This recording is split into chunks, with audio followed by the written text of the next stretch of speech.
Good evening, penny pinchers. Welcome back to the farm. Tuesday evening. This is the last Tuesday in October, guys. It is darn near November. And I'm sorry, I apologize ahead of time for the wind. It is a windy, warm fall day here in Eastern Kentucky. It's probably, I'm going to say 75 degrees at least. 75 and windy. And it feels good on the skin, but I tell you what it's doing to the ground. Guys, I tell you what it is. And if we got any viewers from southern United States, you're going to slap me. But guys, it is dry. It is really dry here. We've not got much more than a sprinkling of rain really since about July. I mean, it's the truth, guys. Here in Eastern Kentucky, we got devastated with floods about that time. I think it was around July sometime. I mean, complete and utter devastation for several of our Eastern Kentucky counties with a flood. And now those same counties, just like us, are in a drought, a big time drought. Me and Dad just got done setting up a few paddocks over there across the driveway. You can kind of see our fence posts scattered out in a few places. We've got the next 6 or so days worth of paddocks set up. And I just tell you, we got the black, just Tractor Supply step-in post that many of you may have, and we've got the white O'Brien post.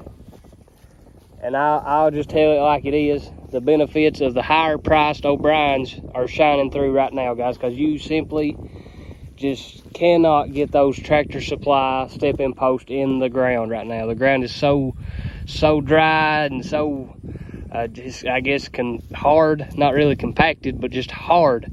And you know what I'm talking about. It's hard to dig a hole. It's hard to do anything when you're trying to penetrate the ground right now, guys. And I don't know the science behind that. But I don't know. It seems like it would make sense that Mother Nature's trying to close up. That way she contain all the moisture that she can. I know when it gets dry, the ground cracks and stuff like that. But anyway, which way, you guys understand what I'm saying. The ground is so hard, it is just flat out impossible to get any kind of step-in post in the ground except an O'Brien. And I wish O'Brien would sponsor us. And Mr. Bryan, if you are out there and you're watching these videos, hey, we'd appreciate it. But I'm just telling it like it is, guys. That's the only post out there that, in my opinion, that's worth the money. And it's the only post out there that'll go in the ground in dry weather. It is what it is.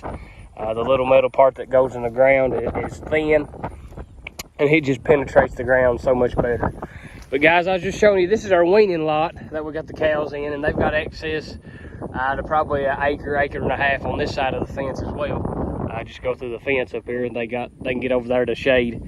But this right here is a pretty fair description of a lot of pastures for the most part here in Eastern Kentucky.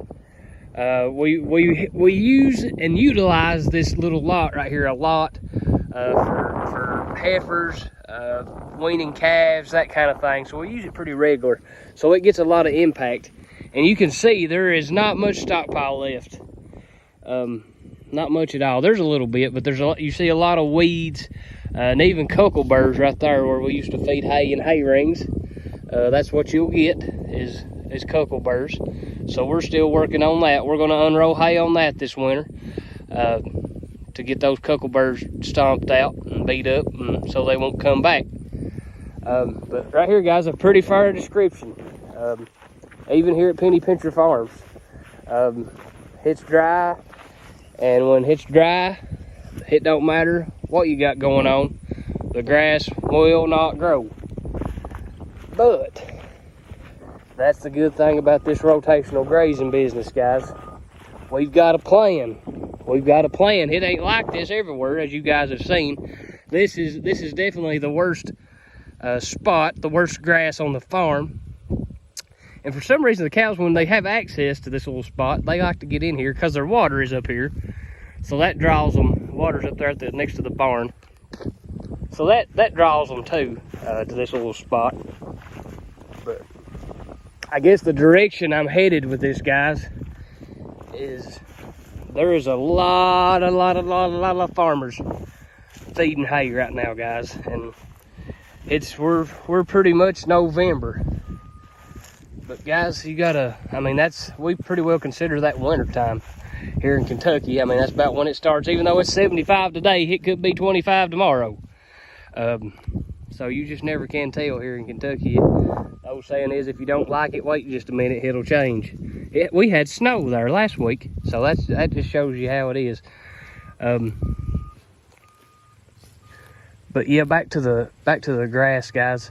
A lot of people are feeding hay right now, and they ain't no other way around it, but that just makes for a long, expensive winter. It does, guys. If you're already feeding hay right now, you're either gonna have to feed hay, I mean, depending on your herd size, obviously, but you're gonna have to be feeding hay every day, every other day, from here on out, unless you do like Papa did that one year. He put out 15 rows at a time because they was given a big time freeze. But I'll tell you what we learned from that, guys. You want to talk about waste? I mean, it is what it is.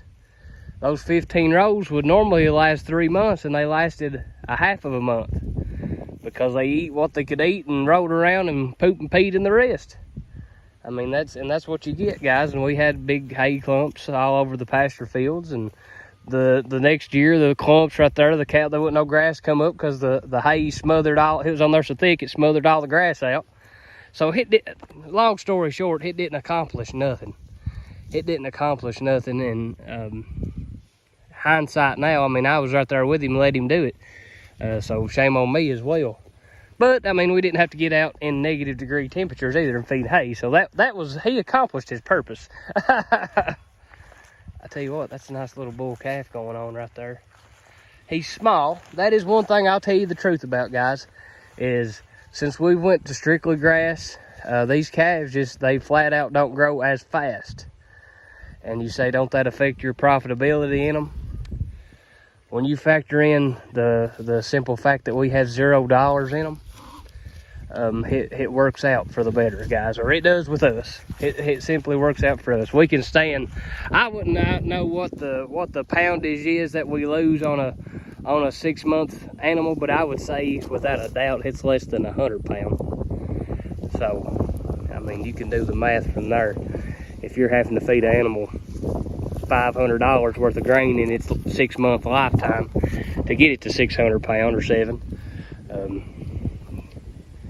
you really ain't gaining nothing, in my opinion. That's my opinion. So, but we just wanted to give you guys a walk through today. We just now kind of getting back out to the farm, getting things lined out. I tell you what, that right there, that's one of the cows we bought back in the spring, and I'm guessing this is going to be her probably first calf, possibly second. But I am excited because she's got the prettiest little udder on her. She's got 4 good tits. I mean, everything looks just exactly right. She's starting to bag down a little bit, so that tells me that calf is getting close.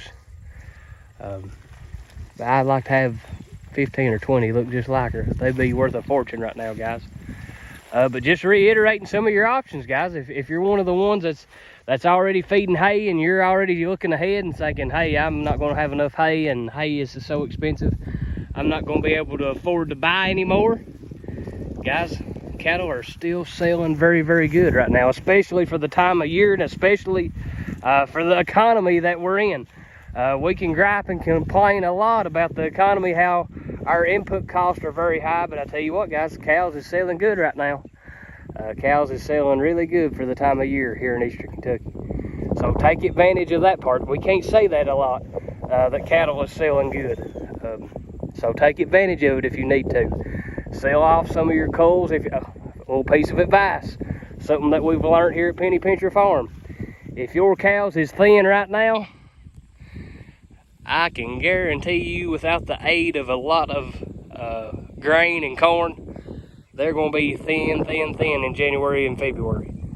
So take advantage of high cattle prices right now, guys. Get them babies to the sale barn, especially your culls. And hey, if you're in big enough shape, you may even have to get rid of some of your good cows. My advice to you, if you're not in the genetic line, that kind of thing, get rid of them. Get rid of them. There's cows. You can buy them every day. We're talking about the profitability of your farm. We're talking about being able to buy the kids Christmas presents here in a month. So, profitability, guys. That's what we're about here at Penny Pitcher Farm. Rotational grazing is the only way that we have found for just a small-time average farmer to make money in the cattle business. But this is Penny Pitcher Farm. We're going to sign out on that note. Everybody have a great rest of the week. Praying for rain. Hopefully get some this weekend, the weatherman says. But until then, we're going to let the grass grow, let the chips fall where they may, and give God all the glory for what we have here at Penny Pitcher Farm. Everybody says good day.